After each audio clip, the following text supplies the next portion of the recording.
सुल्तानुल हिंद, सुल्तानुल हिंद।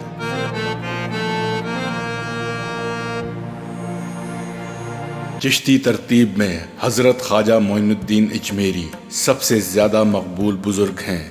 वो सजिस्तान में पैदा हुए और चिश्तिया मसलक के पैरोकार बन गए। ख्वाजा मोइनुद्दीन चिश्ती 1141 हिजरी बामुताबिक 42 ईस्वी ईरान सजिस्तान मौजूदा सीस्तान में पैदा हुए। ख्वाजा मोइनुद्दीन चिश्ती 52 साल की उम्र में शेख उस्मान हरवानी से खिलाफत हासिल करने के बाद हज करने मक्का और मदीना गए। बाद अज़ां ख्वाजा मोइनुद्दीन चिश्ती इजमेर में रहने लगे और वहीं तबलीग करने लगे। ख्वाजा मोइनुद्दीन चिश्ती जल्द ही मकामी लोगों, गरीबों, किसानों और दूर दराज से अमीरों को अपनी तरफ खींचने में कामयाब हो गए। यहाँ तक कि ख्वाजा मोइनुद्दीन चिश्ती ने बादशाहों की तवज्जो अपनी तरफ मबजूल कराई। ख्वाजा मोइनुद्दीन चिश्ती की दरगाह के अहाते को हिंद इस्लामी तर्ज तामीर पर बनाया गया है। रामपुर के नवाब हैदर अली खान की तरफ से पेश किया गया एक सुनहरी ताज इसके ऊपर है और गुंबद को कमल ने सजाया है।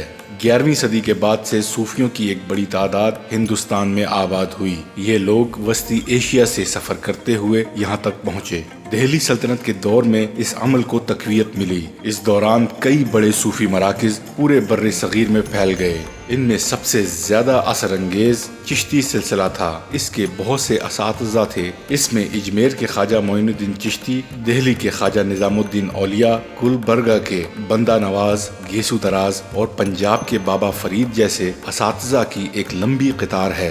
पूरी मुस्लिम दुनिया में सूफी बुजुर्गों के मकबरों की ज़ियारत का रिवाज है। इसे ज़ियारत कहते हैं।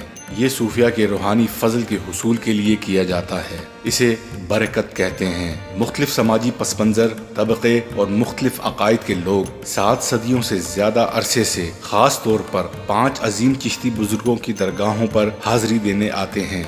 ख्वाजा मोइनुद्दीन चिश्ती का मज़ार सबसे ज़्यादा काबिल एहतराम मज़ार है और ये गरीब नवाज के नाम से मशहूर है, जिसका मतलब है गरीबों की तसल्ली। ख्वाजा मोइनुद्दीन की दरगाह अपने शेख के तकवा और किफ़ायत शियारी, शाही ज़ायरीन की सरपरस्ती और अपने रूहानी जानिशीनों की मकबूलियत की वजह से मशहूर थी। इसने बहुत सारे मुसाफिरों को अपनी तरफ मुतवज्जे किया। ये मज़ार दिल्ली और गुजरात को जोड़ने वाली तिजारती रास्ते पर वाक़ है। मालवा के सुल्तान गयासुद्दीन खिलजी ने 15वीं सदी के अवाखिर में मकबरे की तामीर के लिए इब्तदाई माली इमदाद फराहम की। ख्वाजा मोइनुद्दीन की दरगाह पे जाने वाला सबसे पहला हुक्मरान सुल्तान मोहम्मद बिन तुगलक था। 16वीं सदी में मज़ार की मकबूलियत में इजाफा हुआ। जलालुद्दीन मोहम्मद अकबर ने कई बार दरगाह का दौरा किया। 1580 तक मन्नत की तकमील के लिए, नई फतूहात के लिए, बरकत हासिल करने के लिए शाही दस्तावेजात के मुताबिक हर एक दौरों को फिराख दिलाना तहाइफ की बारिश के जरिए मनाया जाता था। हुज्जाज के लिए खाना पकाने की सहूलत के लिए इसने एक बहुत बड़ी देख पेश की। ख्वाजा मोइनुद्दीन चिश्ती के बुनियादी अकायद खुदा के साथ अकीदत इलाही, पाकीज़ा जिंदगी गुजारना, बेसहारा और गरीबों के लिए हमदर्दी और खैरात करना। इस मज़ार की तामीर मुग़ल बादशाह हुमायूं ने करवाई थी, जबकि दीगर मुग़ल हुक्मरान जैसे अकबर और दीगर ने भी अपना हिस्सा डाला। हज़रत ख्वाजा मोइनुद्दीन चिश्ती रहमतुल्लाह अलैह जब इजमेर शरीफ पहुँचे तो आपने आबादी से दूर एक दरख्त के नीचे क़याम फरमाया। इस जगह पर राजा पथूरा के ऊँट बांधे जाते थे। राजा के मुलाजिम जब रात के वक्त ऊँट लेकर आए और एक दरवेश को इस जगह पर बैठे हुए देखा तो कहने लगे कि ये जगह राजा के ऊँटों के लिए है, इसलिए आप यहाँ से उठ जाएं।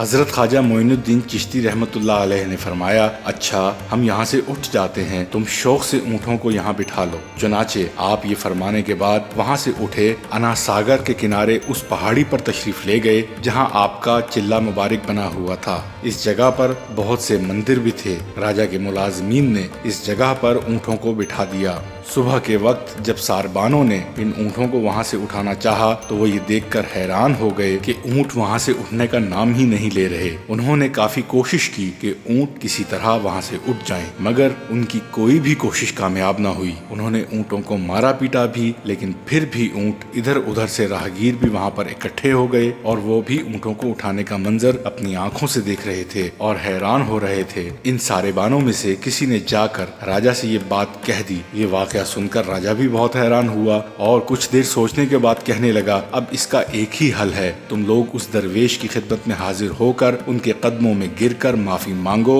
उनके सामने आजिजी का इजहार करो। सारेबान इसके हुक्म की तामील में आपकी खिदमत में हाजिर हुए और आपके कदमों में गिर के माफी के खास्तगार हुए। आपने उनकी तरफ देखा और इरशाद फरमाया, जाओ तुम्हारे ऊंट खड़े हो गए। ये सुनते ही सारेबान वापस हुए, मैदान में आकर देखा कि राजा के ऊंट खड़े हैं। इस बात की खबर पृथ्वी राज को पहुंचाई गई तो वो मजीद हैरान हो गया और इसके बाद ख्वाजा मोइनुद्दीन चिश्ती रहमतुल्लाह अलैह की शोहरत हर तरफ फैल गई। इसी दौरान में जब ख्वाजा मोइनुद्दीन चिश्ती रहमतुल्लाह अलैह अना सागर के नजदीक एक सायादार दरख्त के नीचे क़याम फरमा थे तो वहाँ पर एक गवाला राजा की गायें चरा रहा था। आपने उससे फरमाया कि हमें दूध पिलाओ। वो कहने लगा कि ये राजा की गायों की बछड़ियां हैं और इनमें कोई भी दूध देने वाली नहीं है। आपने गवाले की बात सुनकर एक बछड़ी की तरफ इशारा किया और फरमाया कि जाओ इस बछड़ी का दूध दोह कर लाओ। गवाला बड़ा हैरान हुआ मगर फिर भी आपके फरमान के मुताबिक बछड़ी के पास गया और इसके थनों पर हाथ फेरा। इसके हाथ फेरते ही थनों में दूध भर गया। इसने दूध दोहा और खूब दोहा। आपकी करामत से दूध इस कदर था कि आपकी तकरीबन 40 साथियों ने शेर होकर पिया। इस करामत को देखकर इस गवाले ने उसी वक्त इस्लाम कबूल कर लिया। ख्वाजा मोइनुद्दीन चिश्ती रहमतुल्लाह अलैह के मुरीदैन में सिर्फ मुसलमान ही नहीं बल्कि बहुत से मज़ाहिब के लोग शामिल हैं। हिंदुओं, सिखों और दूसरे दीगर मज़ाहिब के लोग ख्वाजा मोइनुद्दीन चिश्ती रहमतुल्लाह अलैह से निहायत वालिहाना अकीदत रखते हैं। ख्वाजा मोइनुद्दीन चिश्ती का विसाल 15 मार्च 1236 को हुआ।